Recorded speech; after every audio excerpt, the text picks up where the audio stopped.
पता पड़ जाती है। जैसे ही गले लगता है माँ समझ जाती है कोई उल्टी सीधी चीज पी के आया है, खा के आया है। और जैसे माँ देखती है एकदम गल्प, माँ प्लीज पापा को मत बताना, प्लीज मम्मा पापा को मत कहना, प्लीज प्लीज प्लीज, तुम तो मेरी बहुत अच्छी मम्मा हो, कभी नहीं, वो ना दोस्तों ने पिला दी थी मम्मा प्लीज। और मम्मा बातों में आ जाती है। लड़का अंदर जाकर के सो गया, बाप पूछता है बेटा कहाँ है? अरे बोले बड़ा थका हुआ था, बहुत परेशान था, सर में दर्द हो रहा था, मैंने दवाई दे करके सुला दिया, सो गया है, जगाऊं क्या तुम कहो तो? बाप क्या कहता है? नहीं नहीं कोई बात नहीं, ऐसे अगर सो गया तो ठीक। 4 दिन बाद फिर पी के आया, फिर माँ को मालूम पड़ा, फिर उसने जैसे तैसे करके माँ को मना लिया। धीरे धीरे क्रम चलता रहा, कभी मालूम पड़ा कभी नहीं पड़ा। और फिर स्थिति ऐसी बन जाती है कि जब माँ को मालूम पड़ जाता है, खूब पीने लगा है, फिर माँ कहती तू नहीं मानेगा, बता दूंगा। बता दूं क्या? तो लड़का क्या कहता है? बोले बता दो, अगर बता दोगे तो घर छोड़ के चला जाऊंगा, मर जाऊंगा कहीं जाकर के, घर छोड़ दूंगा। और माँ फिर डर के मारे नहीं बता पाती।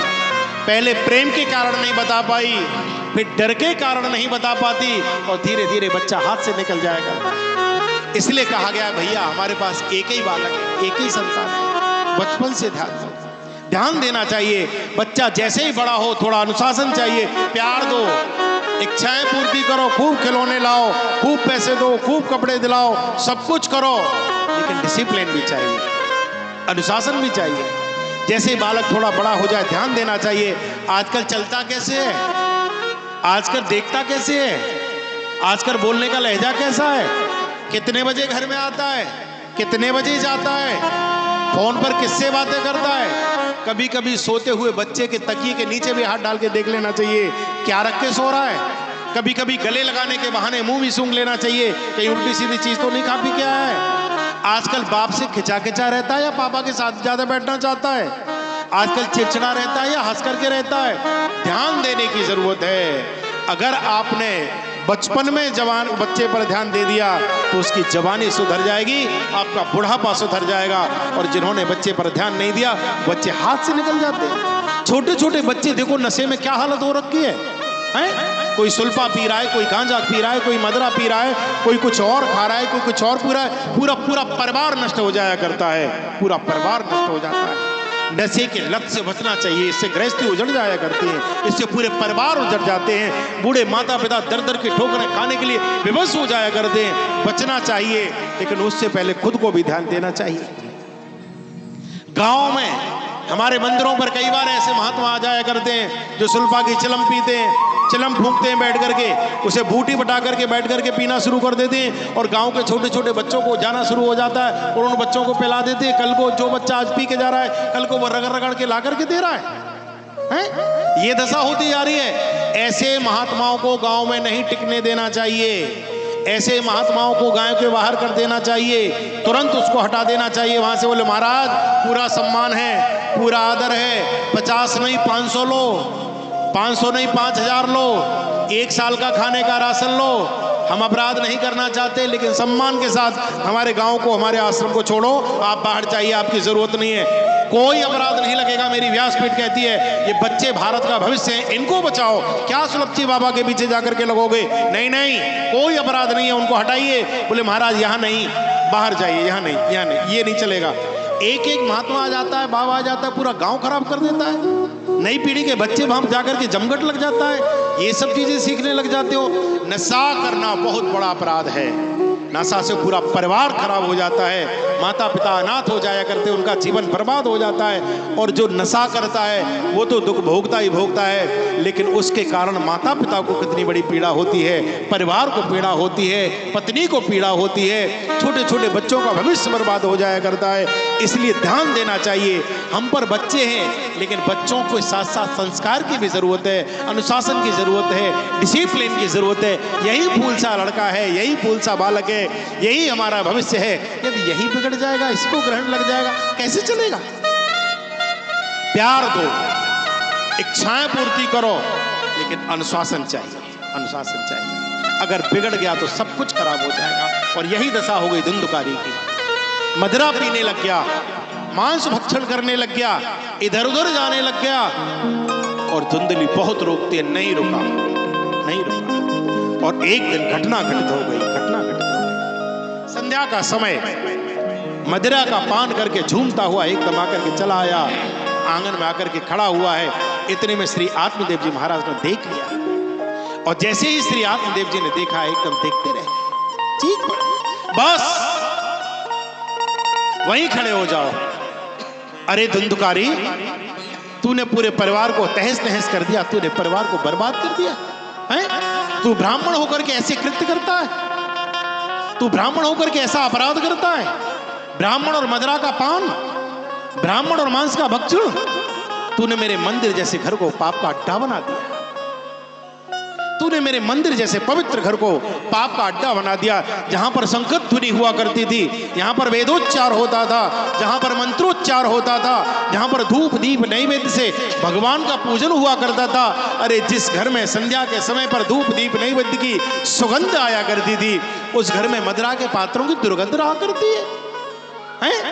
तूने पूरे परिवार को, पूरे घर को पाप का अड्डा बना दिया। नहीं नहीं, तू मेरे घर में रहने योग्य नहीं बचा। हे धुंधकारी, मैं तुझे आदेश देता हूं, उसी क्षण तू मेरे घर से बाहर निकल, तू मेरे घर में रहने योग्य नहीं बचा। और जब ऐसा कहा, एकदम चीख पड़ा, बस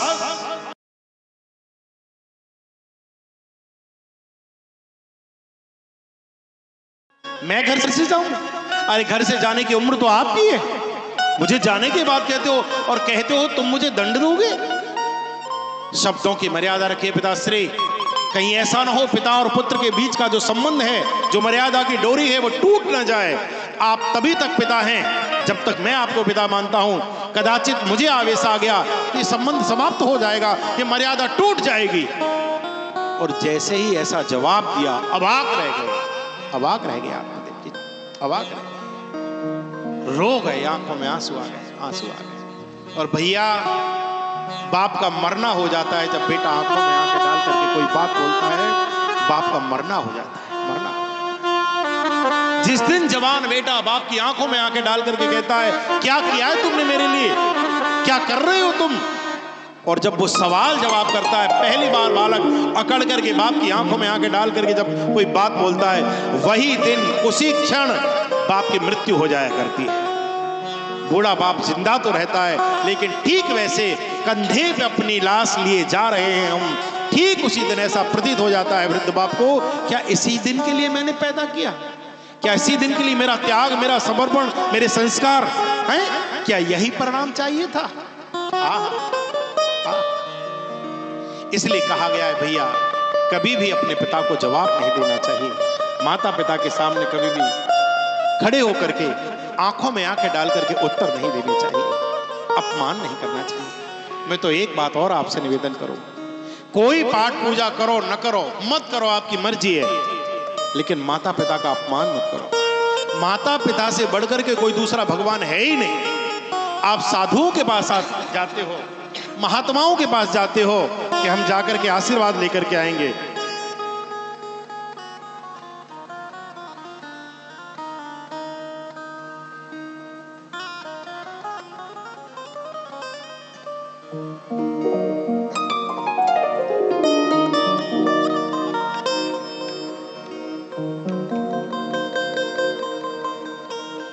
माता पिता से बढ़कर के कोई नहीं है, कोई नहीं।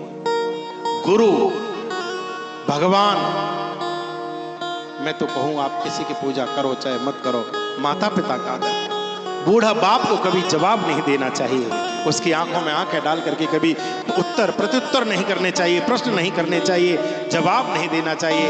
आप जाते हो आश्रमों में आशीर्वाद लेने के लिए, वहां आशीर्वाद मिलेंगे मोटे मोटे लिफाफे से, बड़े बड़े महात्माओं के पास नहीं। नहीं, सबसे पहला आशीर्वाद माता पिता का चाहिए। जिसने अपने माता पिता को प्रसन्न कर लिया, उसने भगवान को प्रसन्न कर लिया, उसने भगवान को प्रसन्न कर लिया। लक्ष्मण जी, रामचरितमानस की बड़ी गजब की कथा है। राम का वनवास हुआ, जानकी जी हाथ जोड़ करके कहती है, देव मैं तो आपके साथ चलूंगी, जिए बिनु देहु नदी बिनु बारी, मैं आपके बिना जी नहीं सकती, आप मुझे अवश्य लेकर के चलें। हाँ, यदि आप छोड़ करके जाएंगे तो मेरे प्राण चलेंगे आपके साथ, शरीर यहीं छूट जाएगा। आहा, की तन प्राण कि केवल प्राणा, लेकिन चलूंगे आपके साथ। हाँ कर दिया भगवान ने। कुछ ही देर बाद लक्ष्मण जी दौड़ते हुए आते हैं, चरणों में पछाड़ खा करके गए, देव मैं आपके साथ चलूंगा, मैं तो बचपन से किसी को जानता ही नहीं आपके अलावा, मैं आपके साथ चलूंगा, मैं वन चलूंगा। और यहाँ लक्ष्मण जी ने रामचरितमानस में बड़ी गजब की बात कही है। तुलसीदास जी चौपाई लिखते हैं, लक्ष्मण जी कहते हैं गुरु पितु मात न जानहु काऊ, न मैं गुरु को जानता हूं, न माता को जानता हूं, न पिता को जानता हूं, मैं किसी को भी नहीं जानता हूं। और जब कहा कि गुरु पितु मात न जानो काऊ, भगवान खड़े हो, खड़े हो। बोली कैसी बातें करता है लक्ष्मण, मिट ही भगत पथ हो ये नीति। अगर ऐसी स्थिति आएगी तो भक्ति का मार्ग ही अवरुद्ध हो जाएगा, भक्ति का मार्ग अवरुद्ध हो जाएगा। ये कहता है कि गुरु पितु मात न जानो काऊ, न मैं गुरु को जानता हूं, न पिता को जानता हूं, न माता को जानता हूं, मैं केवल एक ही चीज जानता हूं। बोले क्या? बोले मैं भगवान को जानता हूं, इसके अलावा और कुछ जानता ही नहीं। भगवान कहते सुन लक्ष्मण, यदि मेरे साथ जाना है तो तुझे फिर एक काम करना पड़ेगा। बोले क्या? बोले सर्वप्रथम जाकर के अपने माता पिता से आज्ञा लेकर के आओ, अपनी मां से आज्ञा लेकर के आओ। मानो भगवान भी संकेत देना चाहता है कि यदि मुझे पूछना है, मेरी शरण में आना है, तो मुझसे पहले भगवान की शरण के पहले तुझे अपने माता पिता की सेवा में जाना पड़ेगा, तुझे अपने माता पिता के पास जाना पड़ेगा। क्योंकि सबसे बड़े अगर कोई गुरु है, सबसे बड़े अगर कोई भगवान है तो माता पिता है। और लक्ष्मण जी को कहा जाओ पहले सुमित्रा मैया की आज्ञा लेकर के आओ। और रामचरितमानस की वो कथा आपने सुनी होगी, लक्ष्मण जी पहले जाते हैं, आहा, सुमित्रा जी की आज्ञा लेकर के लौट करके आते हैं, तब भगवान लेकर के जाते हैं। मानो भगवान भी कहना चाहते हैं कि भैया अगर किसी को मानना है तो सबसे पहले माता पिता को मानो, माता पिता को मानो। बूढ़े माता पिता का आदर करो। जिसने माता पिता का आदर कर लिया, सबका आदर कर लिया, सबका आदर कर लिया। लेकिन धुंधुकाली ये तो पापी था, पापी था, आत्मदेव जी का अपमान करता है। आत्मदेव जी ने उसी समय निर्णय ले लिया, अब घर रहने योग्य नहीं बचा। और उसी क्षण ये संकल्प लिया, अब मैं घर छोड़ दूंगा। यहां से श्री आत्मदेव जी आंखों में आंसू लेकर के न जाने क्यों बहुत रोया, तुम्हारी याद में मोहन, आहा, सजल नेत्र होकर के वन के लिए जाते हैं।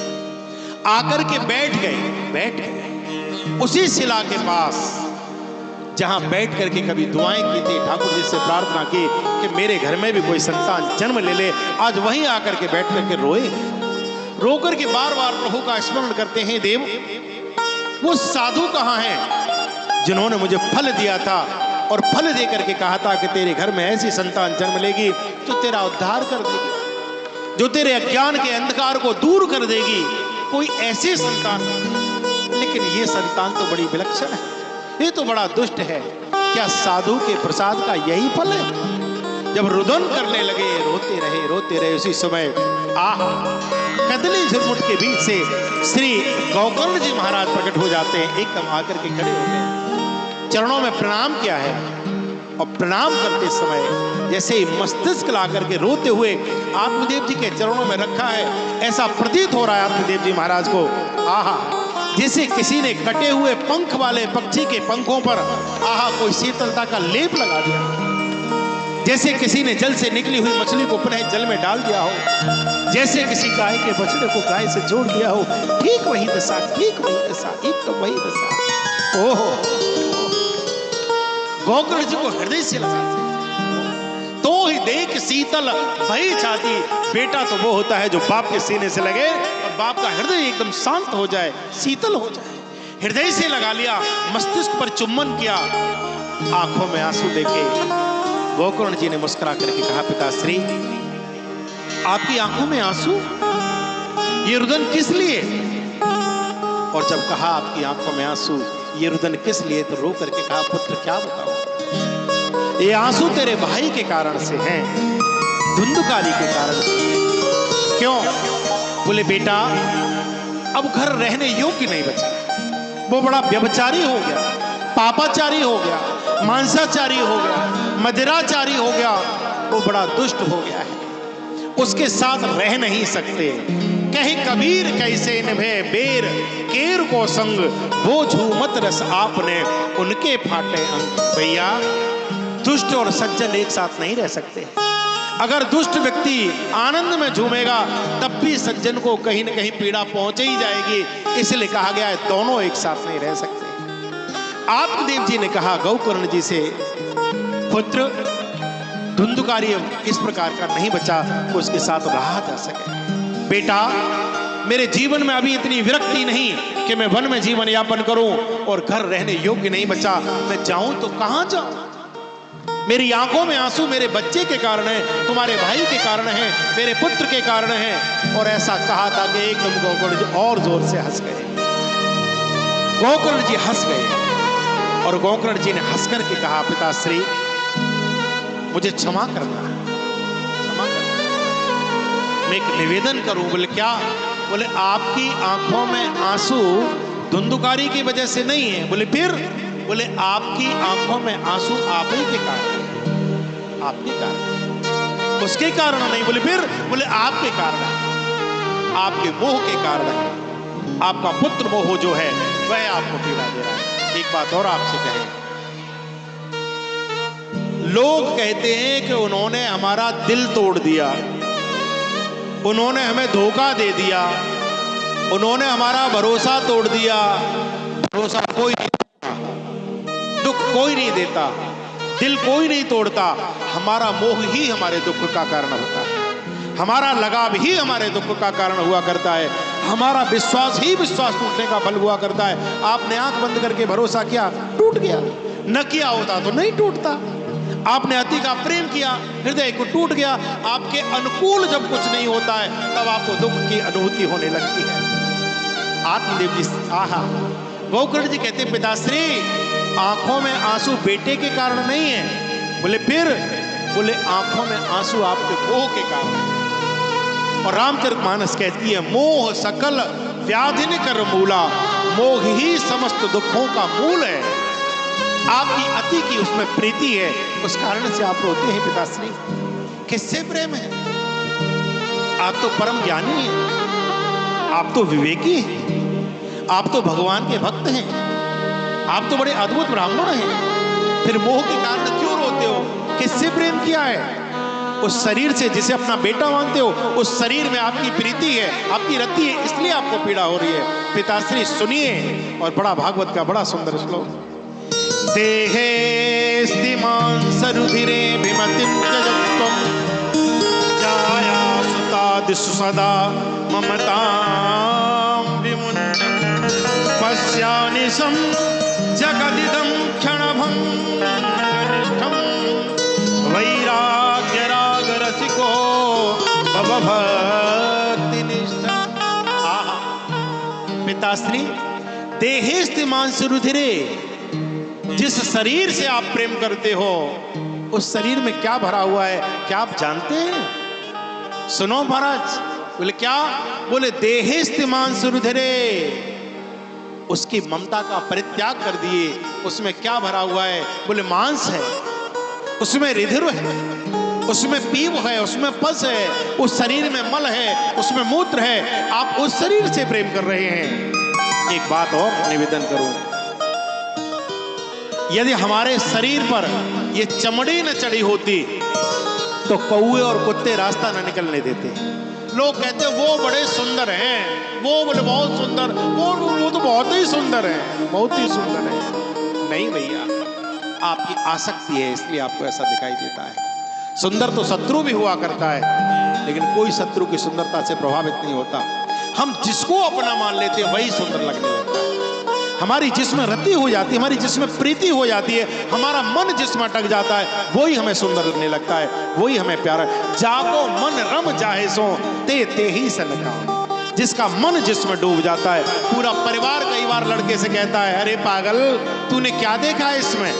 अरे कम से कम ऐसी तो कोई देखता है जो तेरे साथ खड़े होकर के तेरे साथ तेरे लच्छी लगती। ये क्या किसके लिए पागल हो रहा है? आपके लिए लगता है कि वो काली होगी, गोरी होगी, छोटी होगी, बड़ी होगी, ऐसी होगी, वैसी होगी, लेकिन जिसका मन उसमें अटका हुआ है, उससे सुंदर संसार में उसे कोई दूसरा नहीं दिखाई देता। ये हमारी आसक्ति ही है, ये हमारी आसक्ति। हम जिसमें डूब जा, आसक्ति का मतलब ये होता है, आसक्ति जो आ तो सकती है जा नहीं सकती। पिता को बड़ी सुंदर बात है, देहे स्तिमान् सरुधिरे विमतिं त्यजत्वं, जाया सुता दिशु तदा ममतां विमुञ्च। शरीर के ऊपर किसी शायर ने बड़ी सुंदर शेर बोली। मुझे थोड़ा गजल वगैरह में भी रुचि है, तो वो शेर बड़ी प्यारी लगी मुझे, जो अच्छी चीज मुझे बहुत अच्छा लगा। तो उन्होंने शरीर के ऊपर एक शेर बोला, उन्होंने कहा कि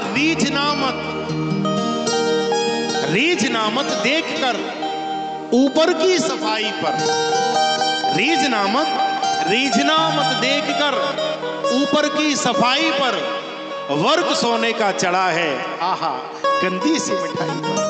ये सोने का वर्क चढ़ा दिया है, डिब्बा की पैकिंग बहुत अच्छी है, अंदर तो जो भी है वो गंदा रखा हुआ है, घुसा हुआ रखा है, फफूंदी लगा हुआ रखा है, बेकार है। वही बात इस शरीर के बारे में कही गई। बोले ऊपर से तो ये सुंदर दिखाई देता है, अंदर सब ऊट पटांग चीजें ही। आहा चित जल पावक गगन समीरा, पंच रचित यह अधम शरीरा। ये शरीर की रचना ही ऐसे हुई है।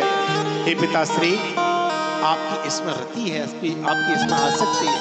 आप अपने पुत्र को ही अपने जीवन का उद्देश्य माने हुए हो और वो आपके अनुकूल नहीं है। देखो भैया, सीधा सीधा नियम है, जो हमारे अनुकूल हो वो हमें प्यारा लगने लगता है, और जो हमारे प्रतिकूल हो वो हमको अच्छा नहीं लगता। जो वाणी से बहुत मीठा बोलता है, जो हमारी आज्ञा का पालन करता है, वो हमें अच्छा लगने लगता है, और जो व्यक्ति जवाब दे दे, जो हमारी बात न माने, जो हमारे मनोनुकूल न हो, वो हमें खराब लगने लगता है। कहा पिताश्री, देहेस्तिमान सुरधरे भमतिम चदत्तुम जाया सुता दुससदा ममताम विमुंच। इस ममता का परित्याग करिए, परित्याग करिए। हे पिताश्री, धर्मम भजस्सु सततम त्यजलोक धर्मान। आहा, हे पिताश्री, धर्म का पालन करो और बोले भगवान के चरणों में अपनी प्रीति जोड़ो, प्रभु को अपना मानो, ठाकुर को अपना मानो। ये क्या संसार के चक्कर में, ये मोह ही समस्त व्याधियों का मूल है। आदमी कई बार कहता है, महाराज जी भजन तो कर लें, हमें परिवार नहीं छोड़ता, भजन तो कर लें, संसार नहीं छोड़ता, भजन तो कर लें, हमें वो नहीं छोड़ता। नहीं नहीं, तुमको किसी को नहीं पकड़ के रखा है, तुमको किसी ने नहीं पकड़ के रखा है, तुमने ही सबको पकड़ के रखा है। एक दृष्टांत संत जन सुनाते, मुझे बड़ा प्यारा लगता है। एक बंदर, एक किसी ने छोटे से कलश में, लोटे में चने रख दिए, और बंदर का स्वभाव होता है, आपने देखा होगा, बंदर इस हाथ में भी ले लेता है, इस हाथ में भी ले लेता है, यहाँ पर भी रख लेता है, यहाँ पर भी रख लेता है, पूरा जेट भर लेता है, पूरा सामान वो इकट्ठा कर लेता है। बंदर का स्वभाव। लोटे में किसी ने चने रख दिए, बंदर जब लेने के लिए गया तो उसने एक हाथ डाला, सोचा एक में कम आएगा, दोनों ही हाथ डाल दिए। लोटे का जो मुंह था वो छोटा था, दोनों हाथ चले तो गए अंदर, लेकिन जब चना पकड़े तो हाथ फूल गए, ऐसे हो गए, और जब निकाले तो हाथ नहीं निकले।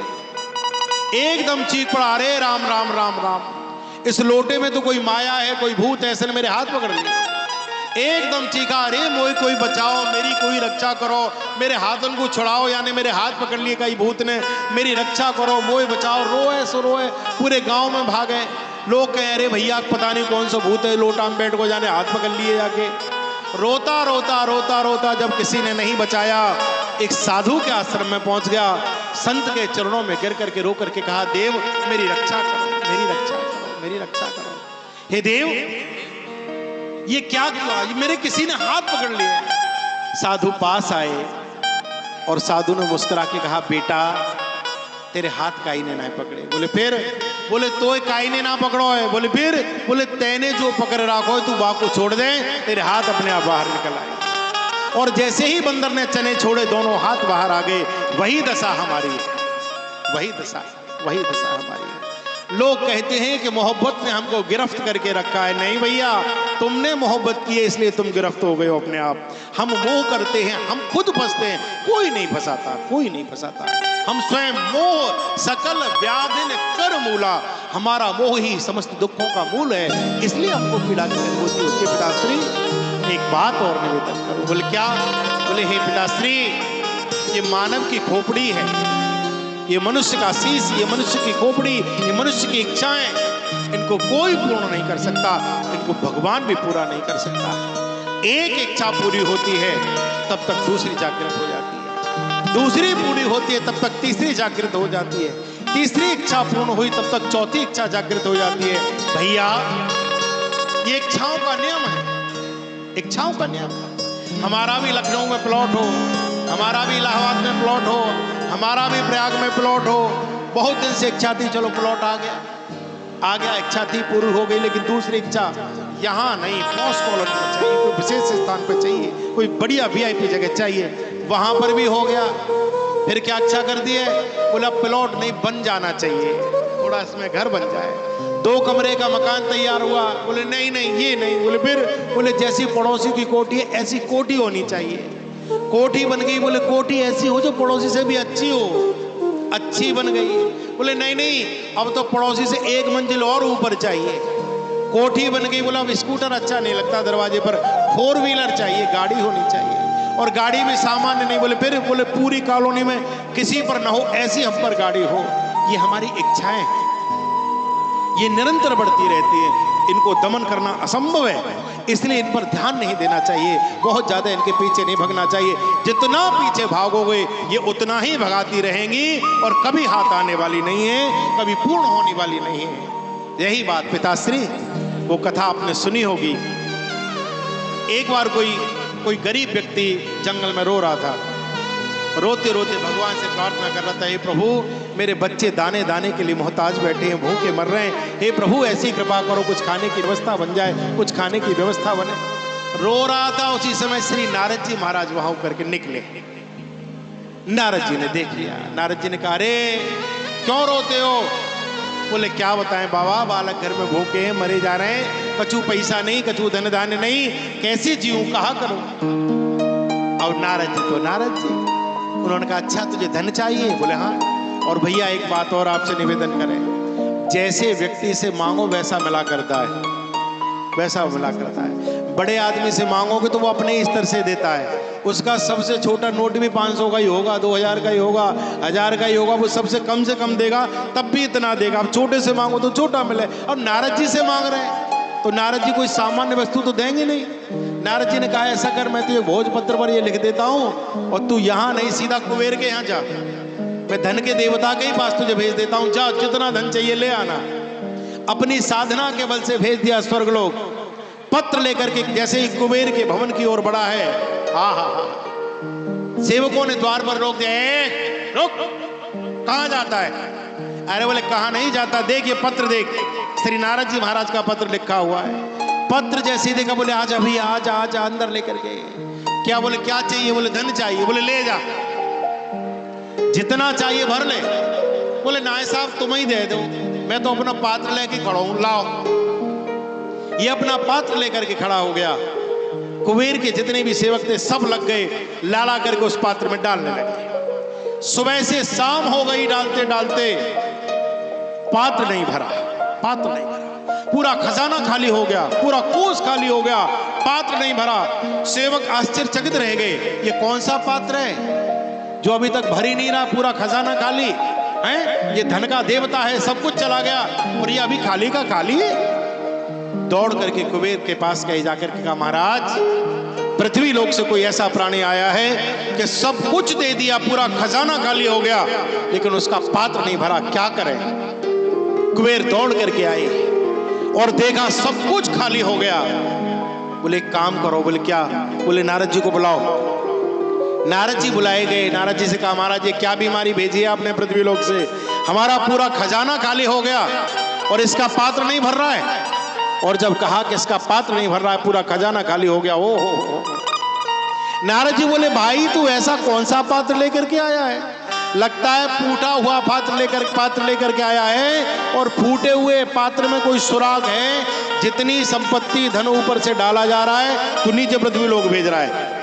ये बोला नाय साहब मेरा पात्र बिल्कुल एकदम देख लो, चेक कर लो, कहीं तो फूटो ना है, टूटो ना है।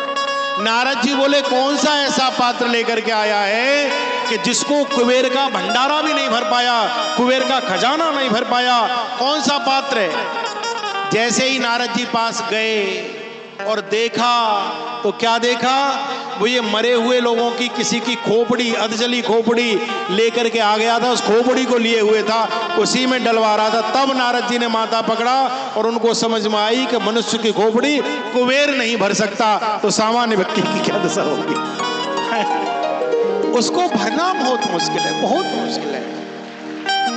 हमारी एक इच्छा जागृत होती है, वो पूर्ण हुई तब तक दूसरी, तीसरी, चौथी, और ये सबके साथ यहाँ बंगला बन गया, नहीं नहीं अब तो दूसरे शहर में चाहिए, अब हर जिले में चाहिए, नहीं नहीं भारत के कोने कोने में चाहिए, कोने कोने में बन गया व्यापार, अब थोड़ा विदेश में भी चाहिए, अब थोड़ा विदेशों में भी चाहिए, वहां भी हो गया, बोले नहीं नहीं अब तो यहाँ पे। अच्छा हमने ऐसा सुना है, हमको पता तो नहीं है क्योंकि इतने पढ़े लिखे नहीं है, हमने सुना है कि मंगल पे भी जमीन बिकी है, वहां पे भी लोगों ने बेनामा करा लिए हैं, वहां पे भी। कमाल की बात है, चंद्रमा पे जाकर के जगह खरीद रहा है व्यक्ति और यहाँ रहने के लिए टाइम नहीं है, मरने की तैयारी और जमीन वहां पे, अरे वो तो वैसे ही मिल जाएगी जाने के बाद, पैसा बिगाड़ने की क्या जरूरत। तो ये इच्छा है, ये इच्छा है।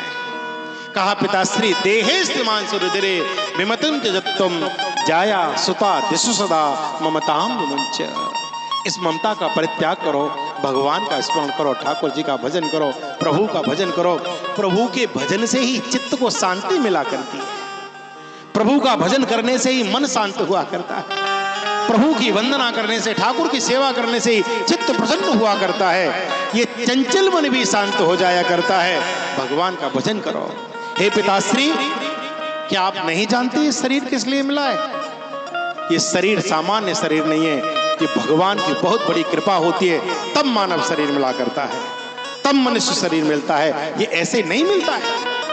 तुलसीदास जी लिखते हैं, कबहू की कर करुणा नर देही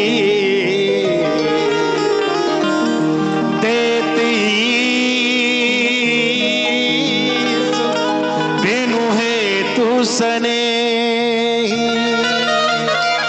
कबहू के कर करुणा नर देही देती बिनु हेतु सने। ये ऐसे ही नहीं मिलता।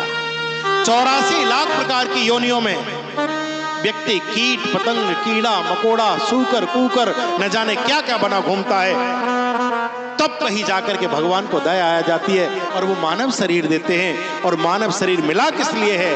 साधन धाम मोक्ष कर द्वारा पाहे न जेहि परलोक समारा। साधन धाम मोक्ष कर द्वारा, ये मोक्ष को प्राप्त करने के लिए मानव शरीर बना हुआ है। आहा, पिताश्री भगवान का भजन करो, ठाकुर जी का भजन करो। और जब ऐसा उपदेश किया है, आहा आहा, जो हृदय में अज्ञान का अंधकार था, जो मोह का अंधकार था, वो एकदम दूर हो गया, विवेक जागृत हो गया। देखो भैया, विवेक जागृत होता है, कराने वाला चाहिए, कराने वाला चाहिए, विवेक की जागृति होती है। और कुछ लोग कह देते महाराज जी हमको पता नहीं था इसलिए ऐसा हो गया। नहीं भैया, सब पता होता है, सब पता होता है, कुछ भी अनजाने में नहीं हुआ करता है। आपने देखा होगा, आपके घर में कुत्ता आ जाए और रोटी कुत्ता लेकर के जाए, और जब वो चोरी से रोटी लेकर के जाता है तो 4 घर दूर बैठ करके खाता है, और वही कुत्ता अगले दिन जब आता है और आप रोटी डाल देते हो, वो कुत्ता वहीं बैठ करके खाने लगता है, फिर नहीं भगता। क्यों? एक कुत्ता भी जानता है क्या करना चाहिए क्या नहीं करना चाहिए, आदमी नहीं जानता है। विवेक जागृत होता है, व्यक्ति का विवेक जागृत होता है। कुछ कहना है?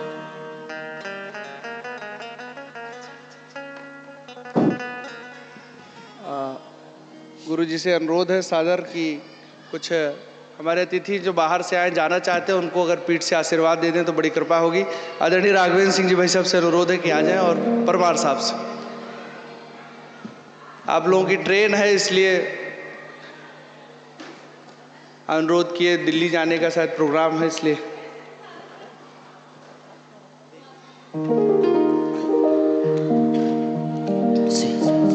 जब से बांके बिहारी जी से प्यार हो गया, झूठी दुनिया में रहना दुश्वार हो गया।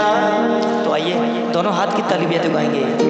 झूठी दुनिया में रहना दुश्वार हो गया, जब से बांके बिहारी जी से प्यार हो गया, जब से बांके बिहारी जी से प्यार हो गया, जब से बांके बिहारी जी से प्यार हो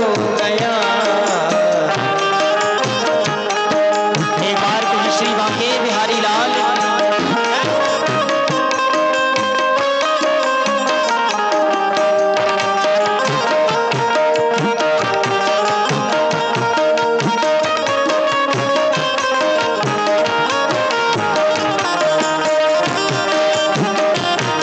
श्री राधा रमण लाल की जय हो।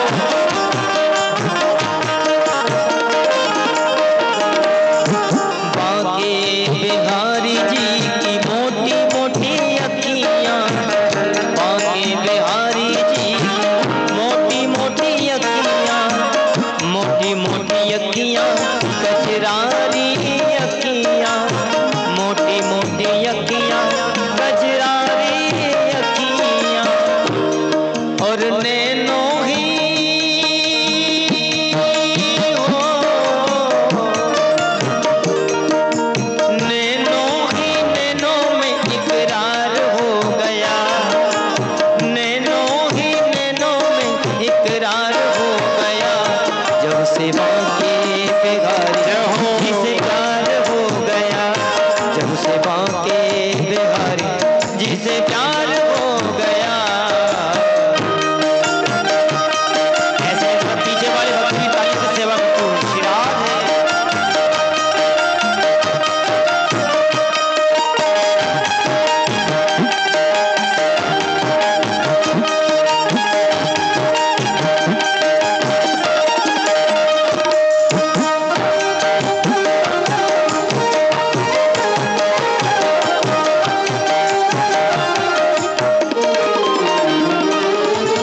बांके बिहारी जी का प्यारा वृंदावन, बांके बिहारी जी का प्यारा वृंदावन, बांके बिहारी जी का प्यारा वृंदावन, प्यारा वृंदावन है, प्यारा वृंदावन, प्यारा वृंदावन, प्यारा वृंदावन, वृंदावन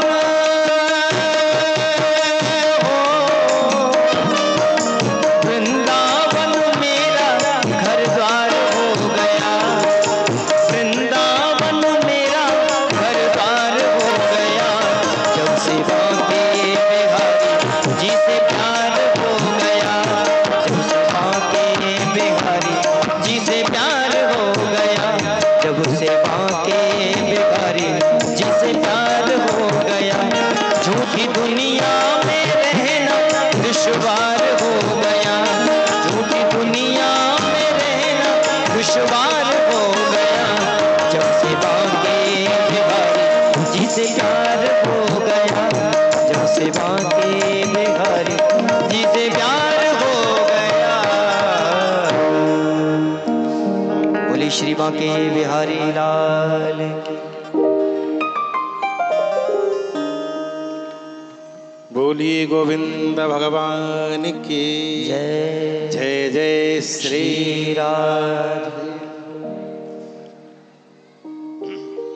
थोड़े धैर्य से बैठे रहिए। आज कथा थोड़ी लेट तक चलेगी, यद्यपि अब विश्राम का समय तो हो ही चुका है, लेकिन थोड़ा कोई विशिष्ट अतिथि आ रहे हैं तो, और प्रसंग भी काफ़ी शेष बचा है। तो एक कहावत है ना कि आम के आम और गुठलियों के भी दाम, तो वो आ रहे हैं और प्रसंग भी थोड़ा अभी शेष है, तो मैं सोच रहा हूँ दोनों ही चीज़ें अच्छी हैं। वो आ रहे हैं, प्रसंग भी पूरा हो जाएगा, तो थोड़ा धैर्य रखेंगे आप, और बस 10-5 मिनट थोड़ी कथा और चलेगी। आइए उसका दर्शन करते हैं।